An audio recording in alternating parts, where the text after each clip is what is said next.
mais jaou maralen be ala boloye ka ke ku bina ke ala de u maray ka fo mali mina ninge ka umune nunu ke ka umune bododo sigatola o mune boy ala de o latike ko be an klema an torolen kofe an yaninen kofe kojugu be jirale ana et puis ka mune boni ma jumo ye ma munu ni be wu la fini la je iti no kele sorala et c'est ka foko Assimi Goïta ko be jamana kuna bi ko na manga si et c'est ka foko il est le chef suprême des armées ko dangania talabi c'est ce qu'il faut. Il sait qu'à fois Sadio est ministre de la Défense, quoi il ne mérite pas, il sait qu'il faut. Il sait qu'à fois comme Maliki Diao, il est président du CNT, quoi t'as mérité, il sait qu'il faut. Parce qu'il est un mérite. Il sait qu'à fois Morbo Konebe ka Jamana Koloshi, à quel no Jamana Nyana Dana Kloué, quoi t'as mérité, il sait qu'à fois Ismaël Ouagé, il sait qu'à accord coupe ma foi. Jamais. Parce que c'est une belle sacrifice d'Oké Jamana. Rakunu Nyana. Ono Nyona Chamao. Kunungo Modo de Kumbe. Munu ni tse ki bolo da fenga ka fo ni yuka exploit ni yuka résultat jamana kun dilembe olu dema ala ni kuma duma ni mangutu duma doron kama que des discours donc sani ma minga kuma e ka kewale ke bani flow ko baraka fsani kuma oui cigarette la anga bara discours sebeba fo akainde me aka soro ye prévu doke ye bara doke sigatola oh ni aye Sadio Kamara willa kata Russie gnyebe sigle nyana gnye teleso nyana ni gnye media baw be nyana kati disi goshini Mali ka puma ka Mali ka fierté fo ka farafina knyefo barado de kerao ni baratuma ka kuma tuma gela mo tuma nyuwa les autorités militaires de la transition ye barado de ke mi mbise ka to nokotu la u kuna wolo lembe kuma we sega kuma notre nous kuma kuna wolo barake u kumita che akan fu de fo munu yere bu lame obi mbrochu la do bi sunoko ka discours wati mais wati mi Sadio Kamara ba ka discours kala e sal konona na jewa e ma e ka jingwa benye basale do kunye solo gi halati komi be ka fleli ke ni fierté parce que bado che mi be ka puma jamana mi tola o tema na mana jamana e président mi tola o tema na mana président e jango a yere tola yere tema na mana mai peuple mi tola o tema na mana peuple no e Mali peuple armée mi tola o tema na mana armée tout no e Mali armée. Voilà pourquoi on a écouté avec attention les discours de Sadio Kamara. Nere Sidou. Discours ne a sur 19h. Ne Chirac à la main. Faut qu'à tout. Ils sont allés. Nous sommes allés parce qu'il n'est à Miri Kafo. Et nous pouvons nous bisora dakata nous faut quoi. Parce que n'est pas bon avec quel est donné les niedo. Quel est que donne mon gars puma mancha il est silencieux comme Assimi. Allez benani minaya aba frapper abeta apina. Ali micro de la kaka discours que puma flani ça va ko cheko anda toti. Oui, puma ka gela mako. Oh mo min besira aka puma fota nya aba ka puma fota mesurer ka hakedo. Ni oye jamana nyemo no e déciderier. Oui. E be dala ka fo oye mo nyenema de passer aka kewale ka chana ka puma. Sigatola. Mais ni be jamana mara ni ka puma chara ni ka kewale jamana de umbi tigela. Sigatola. O do mi fana ni kuma na mɔgɔw bi kuloma jɔ kuma in bɛ kɛ kuma ba ye o de la Sadio ye kuma min kɛ Russie jamana kan Poutine ka jamana kan diɲɛ sebatigi tɔw kɔrɔ farafina tɔw ɲɛna a kuma in farafina bɛɛ y'i yɛrɛ sɔrɔ a la diɲɛ jamana fɛn o fɛn n'i bɛ basigi ni ɲɛta ni développement fɛ a bɛɛ y'i yɛrɛ sɔrɔ a la parce que a bɛnnen bɛ Sadio de la a bɛnnen bɛ Assimi ka jamana de la a bɛnnen bɛ Mali de la a bɛnnen bɛ Mali armée la a bɛnnen bɛ malidenw de la c'est ça la fierté. Oui. Gani mɔgɔ bɛ se ka kuma dɔ fɔ nka bɛnnen t'i la o. A bɛnnen t'i la wallahi. Bi k'a fɔ kunnafoni di ka ɲi a man ɲi o bɛnnen bɛ e ni ne la parce que an b'a mérité. Oui. mais ni mɔgɔ min ma fɛn kɛ e ma résultat kɛ e ma prévu jira n'i y'a kuma fɔ mɔgɔw bɛ ɲugun e la i ye kuma ɲuman fɔ wala i ye kuma jugu fɔ mais e t'a mérité. Siga t'o la. ɔ donc kuma min n'a y'a fɔ ani kuma in fɔli de ka kan a bɛ kuma in mérité o de la kɔrɔ bɛ kuma in na. n bɛ don a ka discours kɔnɔ a ye discours daminɛ ni min ye o ye k'a fɔ a bɛ foli kɛ Russie fédération na kɛrɛnkɛrɛnnenya na Vladimir Poutine na Assimi Goïta tɔgɔ la e kuma in faamuya tiɲɛ la Mali président son excellence Assimi Goïta m'o ka foli fɔ son excellence Vladimir Poutine e ye ko ya diɲɛ bɛɛ ka mɛ min bɛ ni fila ni ɲɔgɔn cɛ a yira diɲɛ bɛɛ la o c'est que niveau d'égalité tan i y'a faamuya oui k'u tɔgɔw sanga ɲɔgɔn ma k'u n'u ka bonyaw sanga ɲɔgɔn ma an sera au niveau de la vie oui qui pouvait en rêver mieux donc mais c'est ka sogo k'a fɔ bonya min ni a bɛ Poutine kan ko a bɛ sɔn o bonya ɲɔgɔnna ka da farafinna jamana dɔ kan i n'a fɔ ale cogo o bonya ka segin ɲɔgɔn ma c'est changer les civilités oui oui o bɛ komi an ka kɛ kɛnɛ kelen kan k'an tɛgɛ di ɲɔgɔn ma oui diɲɛ jamana président bɛɛ de bɛ se ka Poutine ye wa non dɔw tɛ se ka ɲɔgɔn ɲɛ yɛrɛ aw bɛ se ka sigi bonya kelen ani karama kelen min a kɔnɔ wa ma nɔgɔn Poutine diɲɛ bɛ sirannen don a ye bi cogo min na non donc o bɛ a ka discours kɔnɔ o ye a ka kuma donkan ye et puis k'a yira fɛnɛ k'a fɔ o ye majigin dɔ de ye k'a jira diɲɛ bɛɛ la k'a fɔ ne ma na n yɛrɛ tɔgɔ la n nana jamanakuntigi de tɔgɔ la o min bɛ Mali de ye ɔ k'a bɛ foli kɛ Sergei Shoigu k'a bɛ foli k'o ye o min ye ale tɔɲɔgɔn ministre de la défense ye Russie tɔgɔ la o de ye lettre ci ale ma ni Poutine ka diɲɛ ye o de ye Sadio invité k'a ka na Mali ye représenté ni Poutine ka diɲɛ ye. Ah, Russie la ministre de défense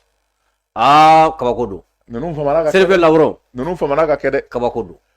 Russie ministre de la défense de bi lettre d'invitation ci Mali ministre de la défense ma k'a ka na Mali tɔgɔ la Poutine fɛnɛ b'o autoriser a bɛ accord k'a kan mɔgɔw mago b'i la sisan ka se an mago b'i la Russie la donc ale ni Mali délégation min nana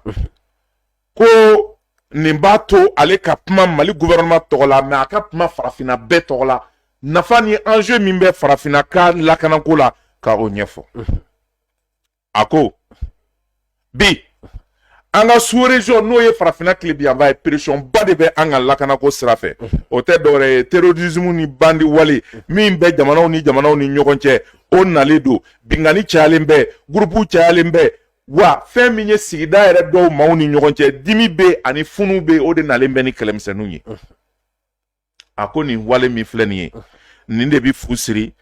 anw ka jamana minnu bɛ yen n'u nin ko dalen bɛ u kan u ka ɲɛta la ko bɛɛ b'a kalama k'a fɔ ko développement foyi tɛ se ka kɛ ni basigi tɛ yen ni sécurité tɛ yen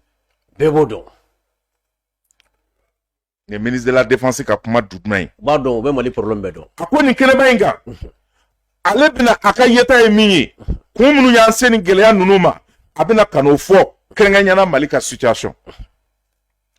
a ko bi gɛlɛyaba minnu dalen bɛ farafinna kan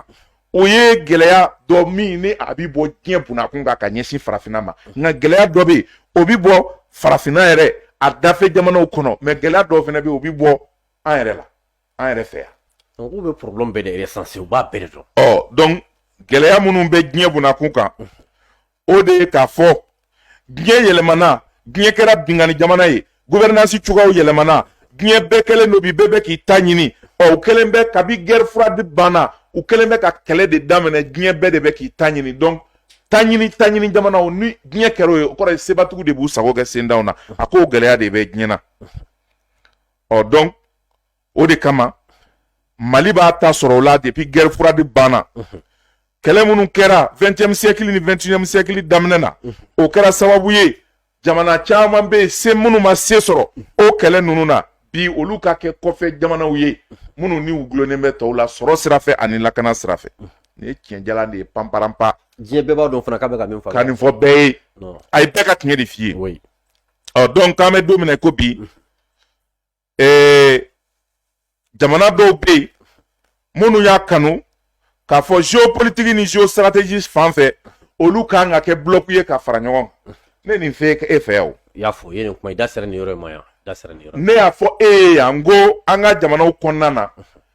Mali ni Faransi ni États-Unis bɛ kɛlɛ min na n ko bloc damadɔw de créelen don minnu ni olu ye gɛlɛyaw ye olu de b'a to fɛn min ye kɛlɛ bɛ farafinna bunakun kan bi o ye bloc jumɛnw ye. ne y'a f'i ye Faransi États-Unis Grande-Bretagne Allemagne olu bɛ fankelen fɛ sɔrɔko la nafako ni intérêt ko la olu de taara OTAN sigi fan dɔ in fɛ jamana wɛrɛw bɛ yen minnu bɛ wuli ka jɔ la ni olu fana bɛ ka olu kɛlɛ o de ye Chine Russie ani Inde ani Corée du Nord olu de b'o wuli ka jɔ la donc ni nin ma fɔ maa min ye a k'a dɔn a k'i ta fa ni nafa dɔn k'a sɔrɔ an ma taa yɔrɔ jan i b'a ye k'a fɔ gɛlɛya caman bɛ yen an bɛ b'a dingɛ kɔnɔ jamanadenw t'a faamuya donc a ye taa sira yɛrɛ depuis kuma daminɛ la a ko donc pétrole ko gɛlɛ diɲɛ kɛlɛ ani pétrole ko gɛlɛya min bɛ sebatigiw la bi o de b'a to sisan u bɛna bi farafin jamanaw kan ani senda jamanaw kan k'olu bolola nafolo daraki wala ka diyagoya teriya k'u fɛ k'a kɛ komi an ko ka d'u ye k'a sɔrɔ an ko man d'u ye u b'a an nɛmu k'a kɛ komi n'an ko man d'u ye mais n'an jingɔnna u b'an kunu habo o y'a bannen. tiɲɛ yɛrɛ la Sadio a ye tiɲɛ fɔ diɲɛ ma ye. a ko o posture universaliste min bɛ yen ni o ye k'a fɔ an bɛ ka diɲɛ mara o min kɛlen bɛ ka farafinna lasegin kɔ san bayirika caman ko on veut nous faire convaincre que nous devons devenir stériles pour éviter de rajouter à la misère du monde. binganikɛla kura minnu bɛ yen u bɛ k'a fɔ ko farafinna k'an ka ca kojugu a ye bange kɔlɔsi a ye dɔ bɔ a ka denwolotaw la a ye famille nucléaire kɛ a kana muso caman furu pour que an kana caya parce que ko n'o kɛra ko sɔrɔ tɛ bɔli kɛ on veut nous convaincre que an kana den wolo ka caya parce que n'anw ye den wolo ka caya an balo ko n'an kɛnɛya ko n'an doni o bɛna fara diɲɛ gɛlɛya tɔ kan donc anw kɛra ɲugun dɔ fɛ an kɛra diɲɛ doni ye an kɛra n bala de ye ka gulo tɔw la n'i kɛra n bala ye ka gulo mɔgɔ la mbala ni e giriyara ni gulonen don min na a t'a fɔ ko ka dɔ bɔ n bala nɔfɛ la donc farafinna k'u bɛ fɛ ka don an kunkolo la ko an ye n bala de ye ka gulo tɔw la nin ministre de la défense ka kuma ye ko u bɛ fɛ ka don an kunkolo la k'an ye n bala de ye ka gulo tɔw la an dun tɛ n bala ye k'o de kama tension minnu bɛ yen ni o ye sitanaw ye minnu wulila ni y'o gɛlɛyaba dɔ ye farafinna ka se ka a yɛrɛ ta ye ni o kan ka wolo fɛnɛ min b'a to farafinna digi min kɛlen b'a la a bɛ se k'i fosi ka bɔ o bolo maa minnu bɛ kɛlɛ la farafinna nɔfɛ k'o de kama an bɛ don min na ko bi tilatilaliw nalen don min bɛ kɛ sababu ye farafinna ka kelenya a n'an ka ɲɔgɔnminɛ n'an ka sinjiya n'an ka badenya union africaine ko tiɲɛna i b'a ye farafindenw yɛrɛ dama de bɛ ka ɲɔgɔn kɛlɛ nafa kama nafa min n'a yɔrɔ ka jan u la sɔrɔ yɔrɔ ka jan so la n tɛ Alasani Daramani Ouattara ni Mohamed Bazoum ko ye wa olu minnu bɛ ka Mali kɛlɛ bi Faransi nafa nɔfɛ nafa min n'a yɔrɔ ka jan u la u tɛna nafa sɔrɔ yɔrɔ ka jan u la u tɛna nafa sɔrɔ donc ko farafinna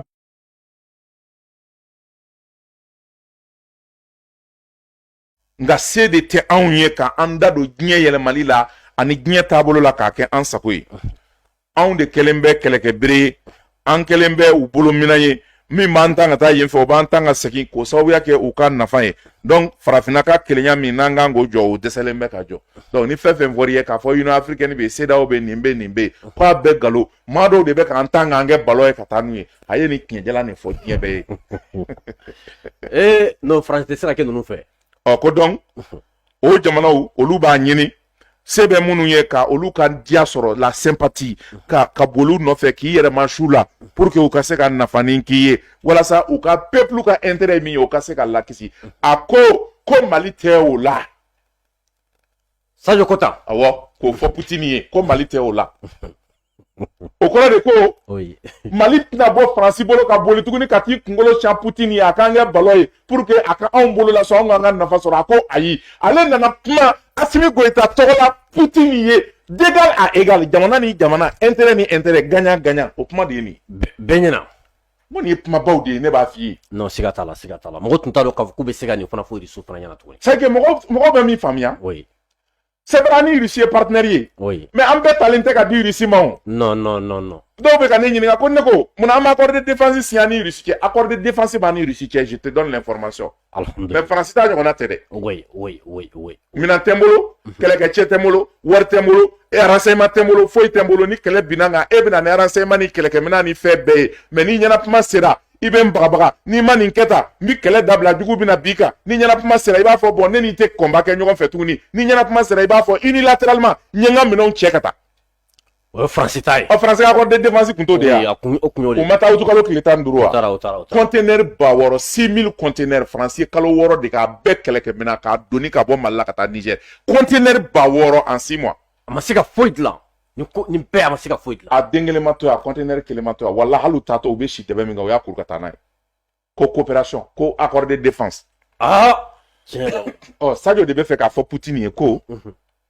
anw donna accord de défense la an bɛ jɛ mais anw ti jɛ ko an m'an da e kɔ la dɛ non anw b'an jɔ e bɛ se ka min k'anw ye i b'o k'anw ye anw yɛrɛ b'a jɔ an yɛrɛ kolo la an b'an ka jamana bɔ bolo la anw fana b'a fɛ ka k'e ɲɔgɔnna de ye puissance ye o anw t'o sɔrɔ k'anw dalen to e kɔ la non an b'o sira de kan bi Mali bɛ yɔrɔ min na bi Mali ye puissance dɔ ye. Mɔgɔw k'a faamuya. An tɛ se k'an yɛrɛ bɔ Faransi bolo. Oui. Ko Faransi ya an da Faransi ko la Faransi y'an baamulen bɔ k'an fili duguma. Ko an bɛ tila ka taa tuguni ko Poutine k'an baamu tuguni o tuma anw tɛ keguya. Quel enseignement on tire des échecs qu'on a fait? Non, o tɛ se ka kɛ bilen, o tɛ se ka kɛ. O de la anw tɛ da Poutine kɔ la dɛ a t'an baamu dɛ. Ayi. Poutine e bɛ se nin na awɔ ne bɛ se nin na. Nin bɛ anw bolo a ye nin di ne ma a ka nin minɛ o de don d'égal à égal. I duuru nɔnɔ ne duuru basi. Duuru basi. O de don dɛ. Oui, oui. Ni ko an k'a kɛ ɲɔgɔn kan an bi jɛ an b'a tila an b'a nɔni an b'a tila e b'i ta ta ne bɛ n ta ta mais e k'a fɔ ne k'an ka duuru nɔnɔ d'e ma k'o k'e ka duuru basi la ou bien ne k'an ka duuru basi d'e ma k'o k'e ka duuru nɔnɔ la o banna Mali la avec le colonel Assimi Goïta et l'ensemble des autorités militaires actuelles qui dirigent le pays. 50-50. Ni yɛrɛ de ye indépendance ye. 50-50. 50-50. Oui. Donc a ko bi an bɛ don min na ko bi o wale min n'o kɛlen bɛ ni farafin jamanaw bɛ ka boli CEDEAO bɛ o cogoya la Union africaine b'o cogoya la k'o de nana to u nana ka na sanction ta Mali kama sanction illégale illégitime inhumaine k'o bi Mali kan k'a sɔrɔ hali a man d'u ye mais se t'u ye parce que u kɛlen don nugulawulu ye u kɛlen don jɔn ye. CEDEAO cɛkɔrɔba ninnu mana nin mais est-ce que farigan tɛ c'u kan? Ko farafinna tilebiyanfa peuple bɛɛ tɔɔrɔ la a sanction fɛ jamana foyi tɛ k'i ye farafinna dɔ ye ko sanction in k'a m'i tɔɔrɔ. A bɛɛ tɔɔrɔ. Mais a kɛra u ka jamana kuntigiw fɛ parce que se t'u ye olu jɔnya juru bɛ jamana mun bolo o de y'u bila la Mali de y'o jɔnya juru tigɛ ka fa ti don la tugun. Hali jamana mun tɛ CEDEAO kɔnɔ o d'o tɔɔrɔ. Donc o de b'a to bi u jamanadenw tigɛlen bɛ a jamana marabaaw la crise de confiance bɛ u ni ɲɔgɔn cɛ sabula jamanadenw hamina ye min ye u t'o kɛ u bɛ u marabaga ye minnu ye n'u nujuru b'olu bolo u bɛ minnu ka perifeya la u b'olu sago de kɛ Sadio ko k'a fɔ Poutine ni diɲɛ ko Mali t'o la tuguni. O banna. O banna. A ko bi sécurité bi yɛlɛma a bi taa a bɛ na terrorisme wale bɛ yen crise de confiance bɛ yen an ye fɛɛrɛ minnu sigi an ni ɲɔgɔn cɛ n'o ye Union africaine ye CEDEAO ye k'olu ka terrorisme kɛlɛ u ko force en attente b'u bolo u ko force conjointe b'u bolo ko a sera ka mun ɲɛ. A si ma se ka foyi ɲɛ. Ko a ma se ka foyi ɲɛ. Oui. A y'o jisuma mana ci fɛnɛ CEDEAO jamanakuntigiw ɲɛ na minnu ko ko force conjointe b'u bolo force en attente b'u bolo a y'a fara o ɲɛ kan ko a ma se ka mago foyi ɲɛ a ma foyi ɲɛ farafinna ye. Oui. Donc ko sabula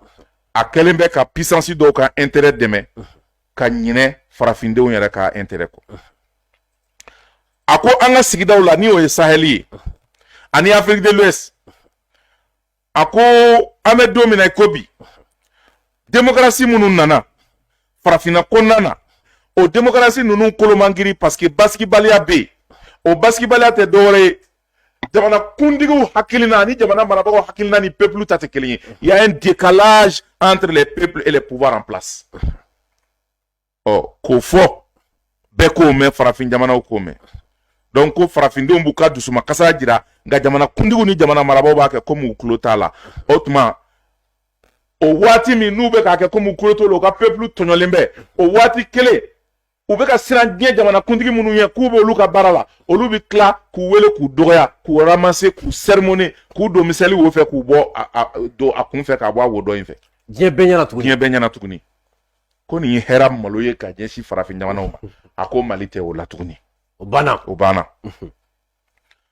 O dantɛmɛ wale a n'o mɔgɔ bɔ ɲɔgɔn na inégalité minnu bɛ yen ni olu cayara baara minnu sigira k'a fɔ olu bɛna kɛ sababu ye ka an ka sécurité lakana ka an ka kana sabati o ma sira sɔrɔ k'o de kɛra sababu ye ka sinjimaw ni balimamaw fara ka sigiɲɔgɔnmaw fara jamana minnu ye teri ni teri ye k'u fara k'u kɔ don ɲɔgɔn na don min na fɛnɛ terrorisme fɛnɛ nana ka n'u sen fara o kan ni barabariya wale min n'an kun tɛ sigi n'a ye ka sogo n'a ye k'a fɔ o bɛna kɛ anw fɛ yan don o don o kɛra anw taabolo ye o b'a yira k'a fɔ ko farafinna ani Sahel an bɛ don min na ko bi wulikajɔ kan ka kɛ teliya la min bɛ se k'a to k'a daminɛ san 2000 la ka n'a bila sisan na dɔɔni tiɲɛni min donna Sahel jamana kɔnɔ a bɛ se ka kunbɛn cogoya min na san 2000 waatiw ko Faransi o ni a dɛmɛbaw olu de nana ka na bi Libi kan n'o ye colonel Kadafi ka yɔrɔ ye k'o cilen ko farafinna Faransi ni a jɛw fɛ k'o de kɛra sababu ye ko ka terrorisme wale don Mali kɔnɔ a taara Faransi accuser tuguni ye tribune na. Irisiw ɲɛkɔrɔ k'a yira k'a fɔ Faransi ye wale jugu mun ta ka Mali sɛgɛrɛ. Diɲɛ maa bɛɛ ɲɛkɔrɔ. Diɲɛ bɛɛ ka dɔn. L'intervention militaire internationale déclenchée en réaction à cette invention s'est soldée par un échec. Ko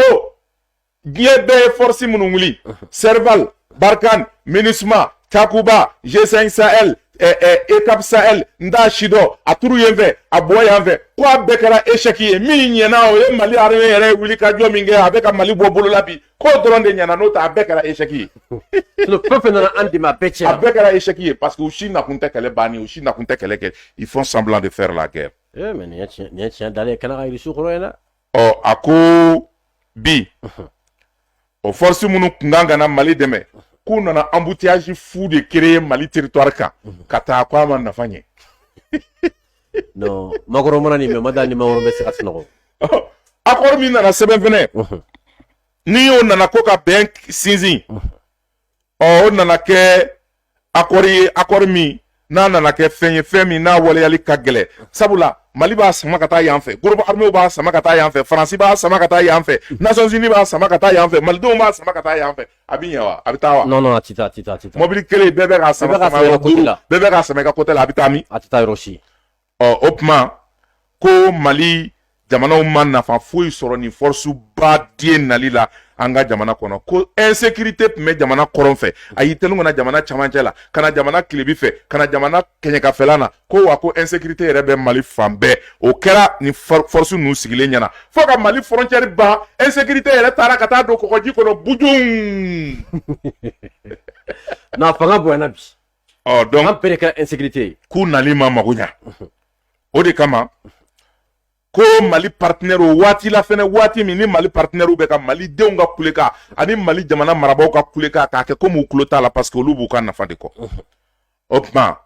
ko wala sa Mali kana kla Mali kana tike